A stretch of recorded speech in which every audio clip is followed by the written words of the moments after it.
Bon, donc...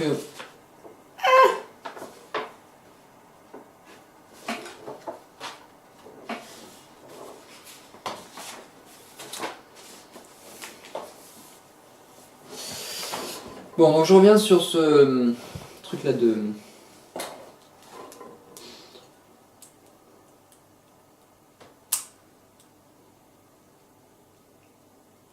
Bon, je reviendrai là-dessus à la fin, peut-être.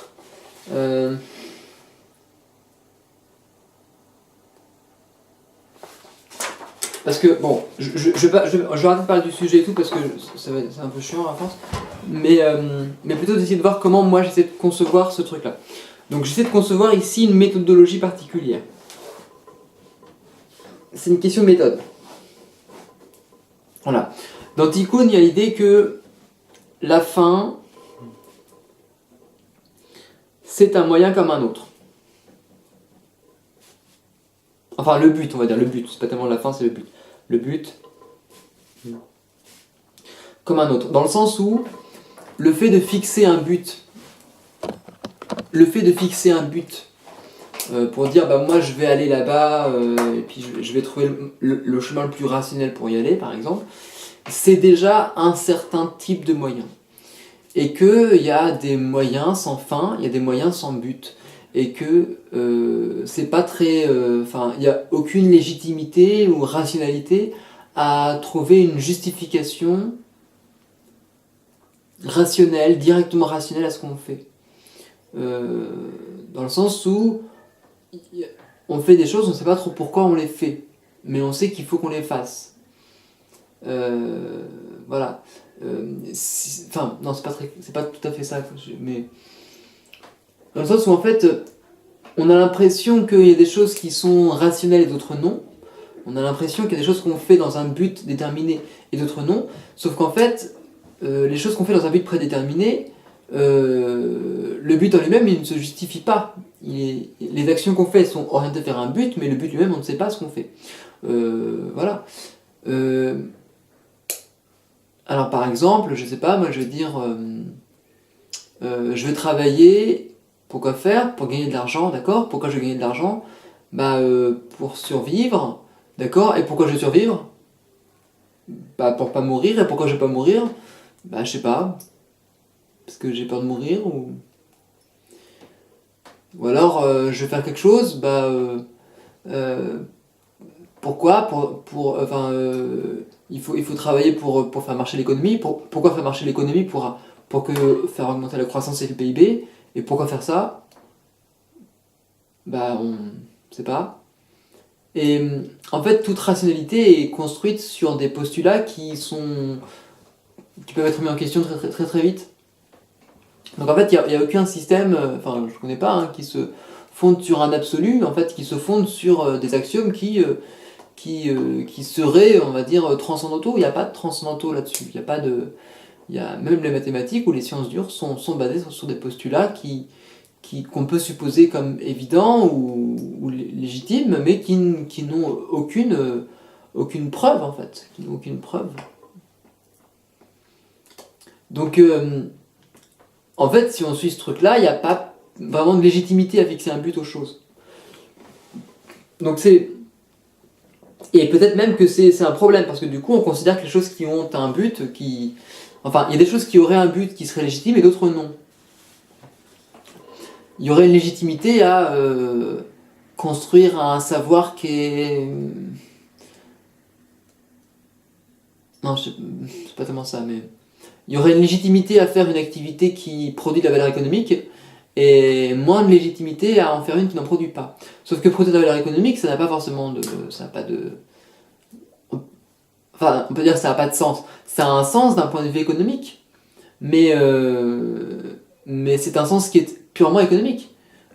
Du point de vue d'autres sens, ça ne se justifie pas. La justification, elle est intrinsèque à un système de sens. Alors ça, c'est intéressant. Voilà, il y a un système de sens qui va légitimer certaines pratiques et pas d'autres. Qui vont dire qu'il y a des pratiques qui ont de la valeur parce qu'elles vont dans un certain sens, elles légitiment une pratique de sens, et d'autres non. Et en effet, c'est vrai que le sens majoritaire qu'on peut avoir maintenant, ça va être un sens qui va accroître euh, un capital économique, par exemple. Euh, mais pourquoi faire un capital économique? Mais aussi un capital symbolique. Justement, d'un point de vue universitaire, on va vouloir augmenter une charge de connaissances, capitaliser sur des connaissances, sur un capital culturel, et en même temps, dans quel but, dans quel sens, justement. Donc c'est la question du sens, en fait, qui se pose beaucoup, et qui est plutôt... voilà. Sauf qu'en fait, bon, assez rapidement, on tombe sur cette vacuité du sens, qui est de se dire, bah, voilà, on construit des systèmes de référence qui veulent... enfin, un cadre dans lequel on va associer à des activités, à des discours, à des choses, des significations, etc., qui vont leur donner un sens, qui vont leur donner une légitimité et un droit d'apparaître. Mais ce faisant, en fait, on cache le fait que ce sens-là, il est assez arbitraire, parce qu'en fait, sur quoi il repose ce sens? Sur pas grand-chose. En tout cas, sur rien de... Enfin, il est toujours un peu purement arbitraire. Et dès qu'on se rend compte de cet arbitraire-là, on fait « Ah mon Dieu !» et tout. Et là, on crie au nihilisme. Alors, voilà. Et en fait, c'est vrai que la question du nihilisme, moi, elle me plaît bien.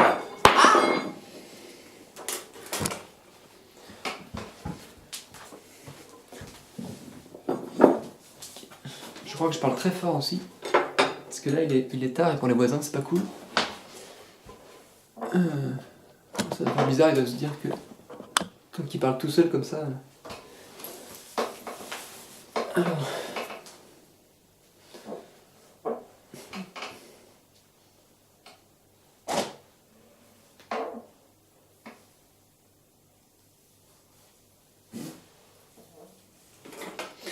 Bon, donc c'est vrai que le sens c'est pas mal. Donc en effet, c'est comme si donc dans le processus de décréation-création, il y avait quelque chose qui... Donc décréer, quelque chose qui on va dire qui va destituer le sens. Destituer le sens qui est déjà là, hein, un sens commun par exemple, quelque chose qui serait comme ça naturel alors qu'en fait pas du tout, il est construit structurellement, enfin socialement, et qui en destituant, en déconstruisant le sens, on va arriver à un état où les choses n'ont plus de sens, donc du coup elles sont face à elles-mêmes dans leur pure signification vide, et du coup on va être angoissé, voilà, et on va faire un travail sur l'angoisse. Donc ça c'est des termes que j'ai trouvé dans un bouquin à côté qui vient. On va faire un travail sur l'angoisse pour construire autre chose, pour construire un autre système de sens. Voilà. Mais qui est tout à fait arbitraire. Hein. Voilà, il y a la question de l'arbitraire là-dedans. Bon.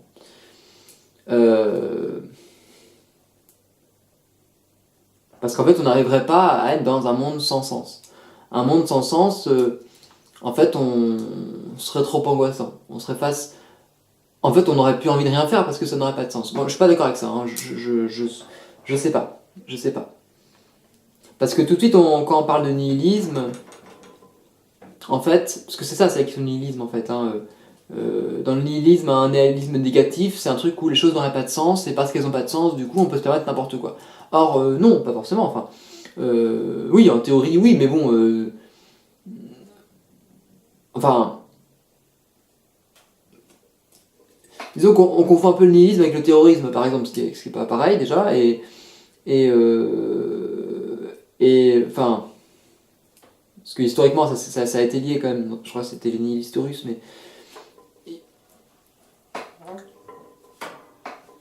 Bon, alors... Ouais, bon, on oublie un peu ce que j'ai dit avant, mais... Bon, pour moi, il y a deux choses. Hein, il y a deux trucs différents. Il y a un nihilisme passif, et il y a un nihilisme actif. Voilà. À opposer à un hiérarchisme. Alors, un hiérarchisme, c'est quoi?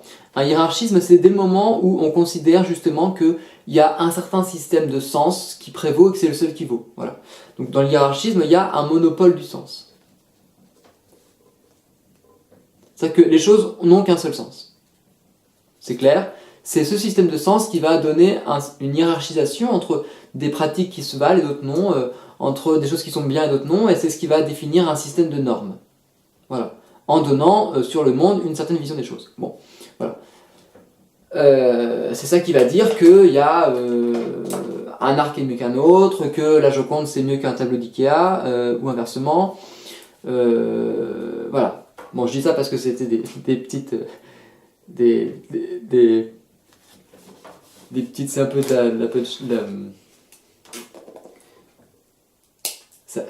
bon, ben, j'ai réfléchi beaucoup à ces questions de hiérarchisme et de nihilisme parce que, en fait, voilà, bon, ouais, je peux le dire, c'est pas grave. On m'a dit des phrases, donc, quand j'étais à l'ESI, mais aussi quand j'étais au LISA, que moi, je faisais partie, enfin, j'avais dit, voilà, que pour moi, il n'y avait pas de différence enfin, il n'y avait pas de différence dans l'absolu, de principe, pas de hiérarchisation dans l'absolu hein, à faire entre un tableau de la Joconde et un tableau qui va être vendu à Ikea. Voilà, parce que quelque part, c'est quelqu'un qui l'a fait ce tableau-là, il tombe pas du ciel. Donc bon. Et puis on m'a dit, oui, mais bon, enfin, je sais pas, apparemment ça devait sembler insupportable pour la personne en face. Et elle m'a dit que j'étais un nihiliste et que le nihilisme, c'est ce qui menait directement au totalitarisme. Et bon, ça m'a touché un peu parce que déjà, c'est assez cash. Et deuxièmement, parce que c'était aussi quelque chose qu'on m'avait dit avant. Je sais plus pourquoi, je devais défendre le cinéma absurde, je sais pas, de Dupieux peut-être. Et puis un professeur de cinéma m'avait sorti la même chose. Alors, je suis un peu gêné parce que quand même, c'est bizarre qu'on me dise deux fois la même chose. Donc j'ai un peu réfléchi à ça. Et alors, bon, en fait, ce qu'on m'a dit, c'est que voilà, le problème, c'est si on considère que tout se vaut, alors tout se vaut, donc c'est pas grave. Donc en fait, il y aurait une espèce de relativisme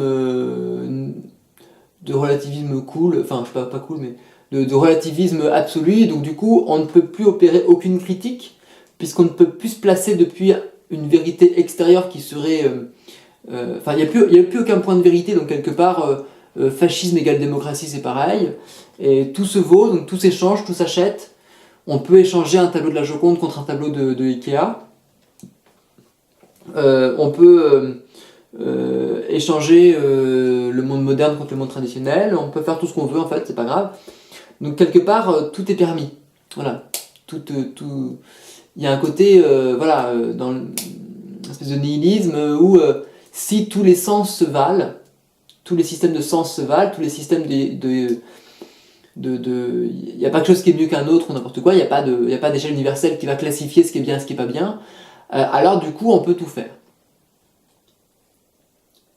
Et en effet, c'est vrai que, comme disait Hannah Arendt, le totalitarisme c'est là où tout est permis, justement. C'est où tout est permis, même les trucs les pires, où en fait il n'y a plus aucune sécurité. Et c'est vrai que voilà, même, moi il y a longtemps où j'ai dit bah, ce que je veux dans la vie c'est faire ce que je veux. En fait c'est faire ce que je veux dans la limite où l'autre peut aussi le faire. Donc il y a quand même des limites à faire. Il y a quand même des limites, des cadres et des cadres de sécurité. Donc j'ai un petit peu revu ces positions-là. Mais je les ai précisées aussi. Alors j'ai précisé ces choses-là. En fait, moi quand je dis qu'un tableau de la Joconde vaut autant qu'un tableau de chez Ikea, enfin c'est pas ça, c'est même pas ça, c'est rien à voir avec ça. C'est quand je dis qu'un tableau de la Joconde n'est pas au-dessus d'un tableau d'Ikea, je dis pas que c'est la même chose, je dis pas que ça vaut la même chose, je dis simplement que ce sont deux choses qui sont très très différentes et qu'on ne peut pas comparer. Elles ne sont pas comparables. Ce n'est pas qu'elles se valent, c'est qu'au contraire, elles ne se valent pas. Et qu'on ne peut pas échanger un tableau de la Joconde ne vaut pas un tableau d'Ikea, mais un tableau de la Joconde ne vaut pas non plus 100 000 tableaux d'Ikea, on ne peut pas la vendre, ce n'est pas la même chose. Donc le fait même par exemple de vendre et de considérer qu'il y a une monnaie qui peut comparer et échanger les choses, ça ne marche pas. Ce n'est pas la même chose. Et comme ce n'est pas la même chose, on ne peut pas le comparer. C'est comme si je disais...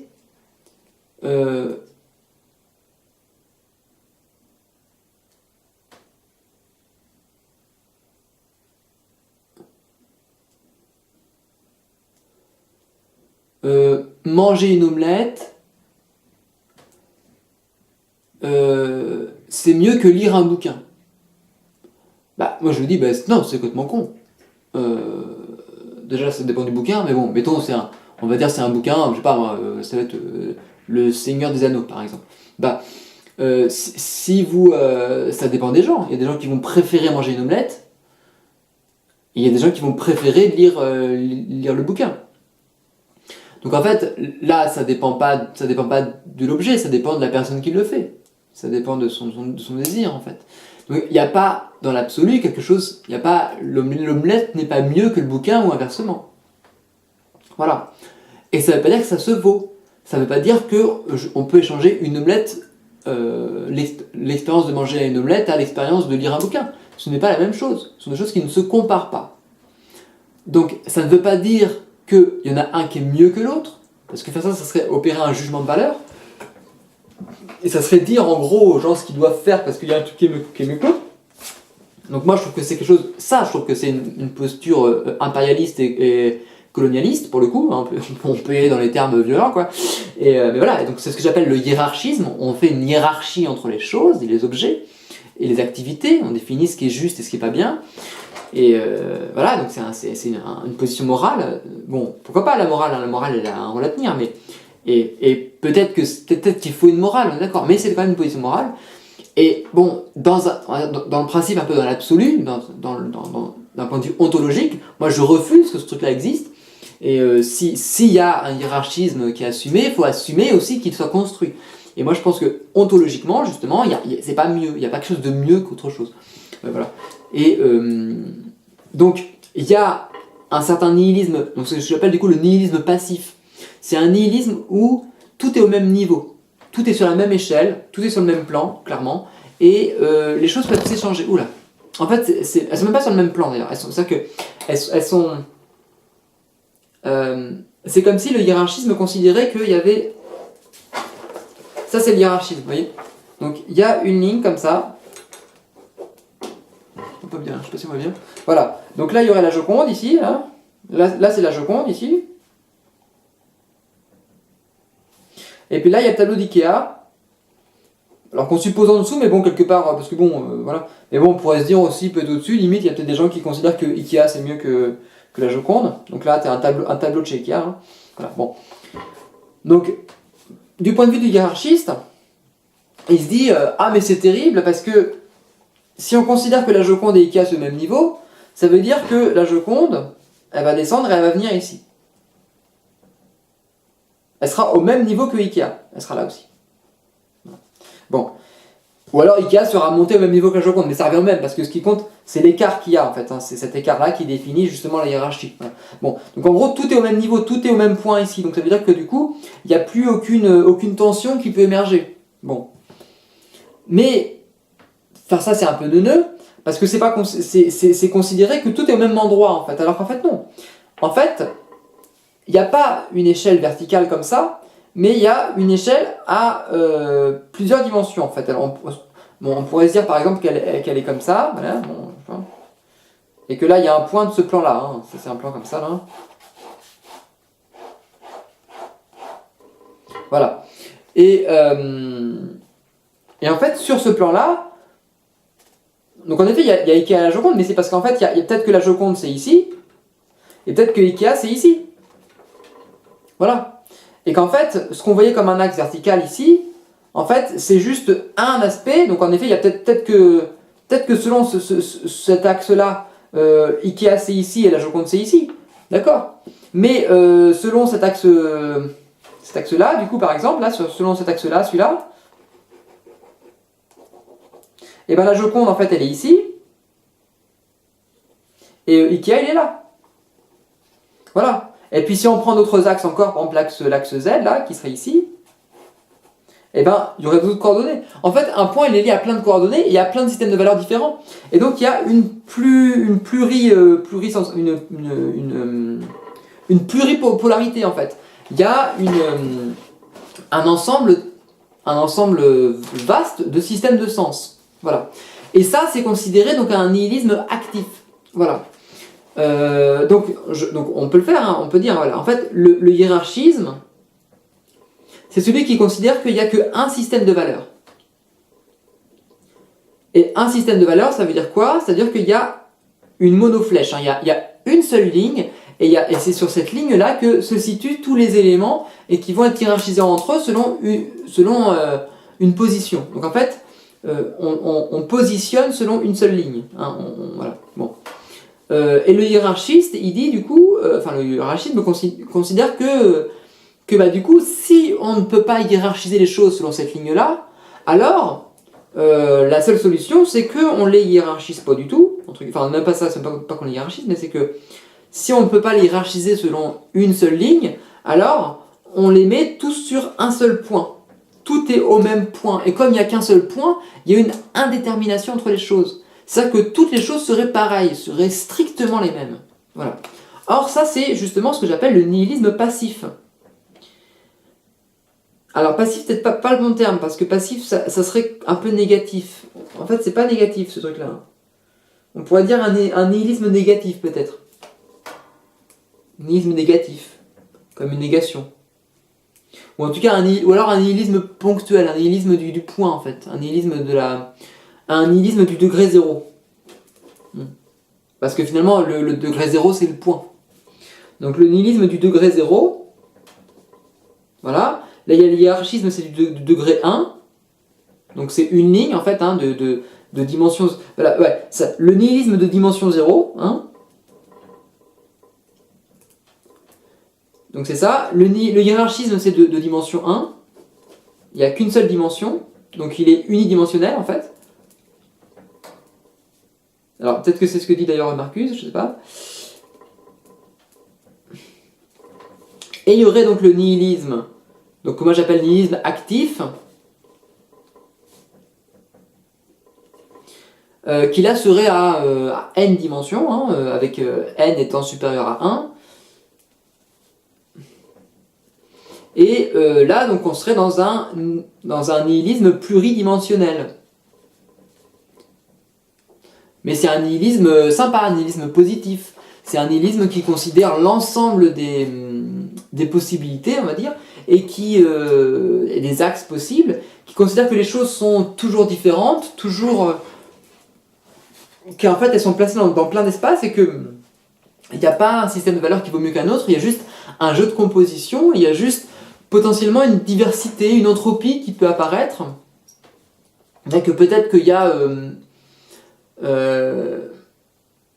peut-être que ce qu'on peut éviter justement, c'est que les choses se concentrent en un seul point, parce que du coup il n'y aurait plus cette diversité, cette richesse-là, mais que la richesse, elle est dans l'exploration de tous ces plans de consistance, de toutes ces coordonnées, de tout cet espace-là, et qu'en fait, le nihilisme actif, il considère qu'il n'y a pas un endroit qui vaut mieux qu'un autre. Tous les endroits sont différents, sont singuliers, toutes les positions, tous les tableaux, que ce soit d'Ikea ou de Joconde, sont singuliers, n'ont pas à se comparer les uns avec les autres, et sont justement dans ce que ce qu'Agamben appelle là, c'est cette singularité quelconque, hein. Moi je trouve que ça correspond, ça. Voilà, c'est un peu cette idée-là quand même, je trouve. Voilà. Et bon.